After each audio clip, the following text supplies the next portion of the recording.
Salam, Bapak Ibu, Saudara-saudari kasih Tuhan, kita jumpa kembali dalam renungan harta sepanjang masa yang merupakan rangkaian khotbah hamba Tuhan almarhum Bapak Pendeta Dr. Yakub Nahwai MA yang berisi 365 inspirasi yang akan membantu kita menemukan rahasia kehidupan dalam hari-hari hidup yang kita jalani.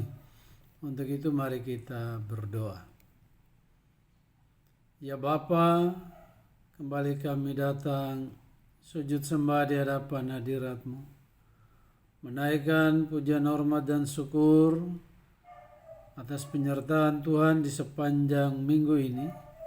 Kami telah berada di akhir pekan, tepatnya di hari yang dikuduskan Tuhan untuk kami berada di hadirat kekudusan-Mu,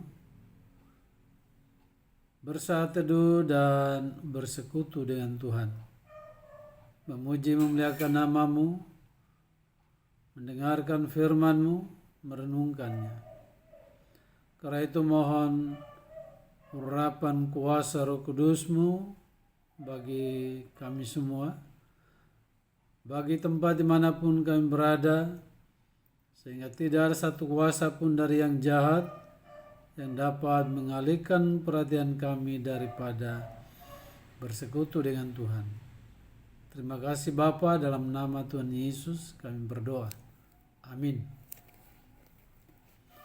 Firman Tuhan bagi kita di pagi bahkan di sepanjang hari ini terambil dari Galatia 2 ayat yang ke-10 yang menyatakan, hanya kami harus tetap mengingat orang-orang miskin, dan memang itulah yang sungguh-sungguh kuusahakan melakukannya. Ingatlah akan orang miskin. Itulah judul renungan kita di pagi dan di sepanjang hari ini. Pertanyaannya ialah, mengapa Allah mengizinkan begitu banyak umatnya yang miskin? Jadi sekali lagi, mengapa Allah mengizinkan begitu banyak umatnya yang miskin? Ia dapat menjadikan semua orang menjadi kaya jika ia menghendakinya. Ia dapat meletakkan sekeranjang emas di depan rumah, ulangi, pintu rumah mereka. Ia dapat mengirim bagi mereka keuangan yang berlimpah setiap bulan. Atau ia dapat mengitari rumah mereka dengan berbagai harta kekayaan.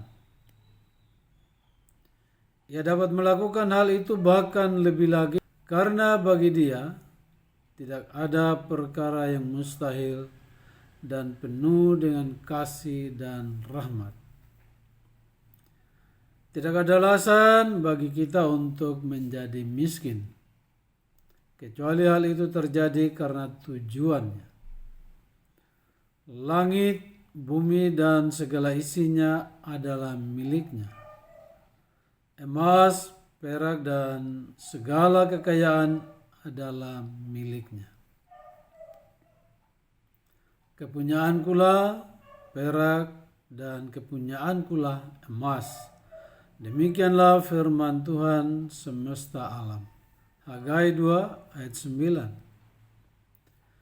Ia dapat mencukupi segala kekurangan kita.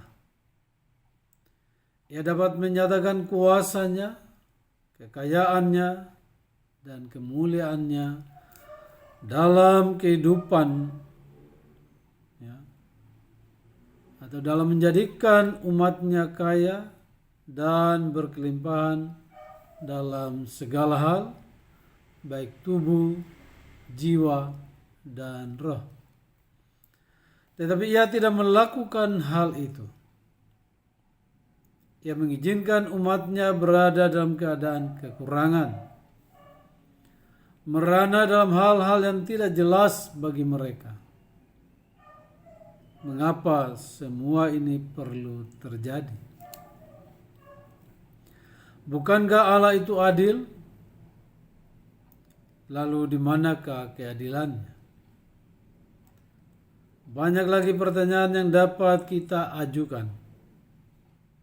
Ada banyak alasan mengapa Allah mengizinkan banyak orang miskin dan berkekurangan. Salah satu alasan pokok adalah supaya setiap orang yang kaya dan berlimpah secara materi dapat memperoleh kesempatan untuk menyatakan kasihnya kepada Allah dalam bentuk yang nyata. Jadi sekali lagi, salah satu alasan pokok mengapa banyak orang miskin dan kekurangan atau Tuhan membiarkan hal itu terjadi adalah supaya setiap orang yang kaya dan berlimpah secara materi dapat memperoleh kesempatan untuk menyatakan kasihnya kepada Allah dalam bentuk yang nyata.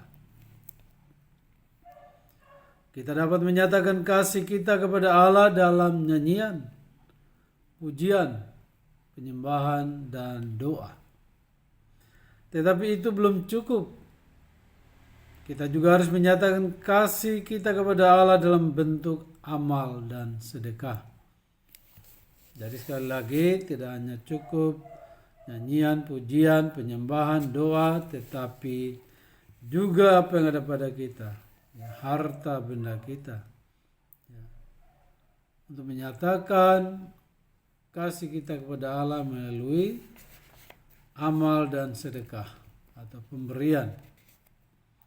Ibadah kita tidak ditandai hanya dalam bentuk liturgi yang menarik, upacara yang panjang, dan puji-pujian yang bagus, serta doa-doa yang menggetarkan hati yang mendengarkannya.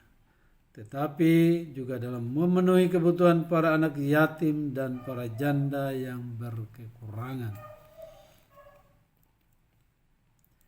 Ibadah yang murni dan yang tak bercacat di hadapan Allah Bapa kita ialah mengunjungi yatim piatu dan janda-janda dalam kesusahan mereka dan menjaga supaya dirinya sendiri tidak dicemarkan oleh dunia. Yakobus 1 ayat 27. Ibadah adalah tindakan kasih dalam bentuk nyata. Jadi ibadah kita bukan hanya ibadah spiritual, tetapi juga ibadah aktual seperti yang dinyatakan oleh firman Tuhan tadi, bahwa ibadah yang murni adalah mengunjungi anak yatim dan para janda. Apakah hanya mengunjungi? Tentunya dengan membawa pemberian atau kebutuhan mereka. Kasih kita kepada Tuhan tidak hanya dalam bentuk kata-kata, tetapi juga dalam bentuk perbuatan. Ya. Jadi kata dan perbuatan harus nyata, harus jadi satu. Namun jika di dunia ini tidak ada orang miskin dan berkekurangan, maka kita tidak mendapatkan kesempatan untuk menyatakan kasih kita dan kasih kita dalam bentuk amal sedekah. Jadi kita tidak perlu risau kalau berada dalam situasi yang kekurangan atau miskin, sebab semuanya itu Tuhan yang mengaturnya supaya ada keseimbangan. Apa yang kita lakukan kepada orang yang berkekurangan yang mengasihi Tuhan Yesus, itulah perbuatan kita kepadanya. Ya, sekali lagi, apa yang kita lakukan kepada orang yang berkekurangan yang mengasihi Tuhan Yesus, itulah perbuatan kita kepadanya. Matius 25 ayat 45. Kita bersyukur kepada hikmat Allah bahwa melalui orang miskinlah kita dapat menyatakan kasih kita kepada Tuhan dalam bentuk nyata di hari penghakiman. Ya, tidak bertanya berapa kali kita beribadah, Berapa kali kita bernyanyi, tetapi inilah yang ia tanyakan. Dikala aku lapar, kamu tidak memberi aku makan. Aku haus, kamu tidak memberi aku minum. Ya, dan masih banyak lagi. Aku telanjang, kamu tidak memberi aku pakaian. Aku dalam penjara, kamu tidak membesuk aku. Matius 25 ayat 42. Ingatlah akan orang miskin.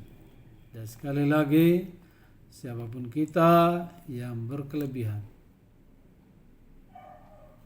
ingatlah akan orang miskin, akan mereka yang berkekurangan, terutama anak yatim piatu dan janda-janda. Tuhan Yesus memberkati kita semua.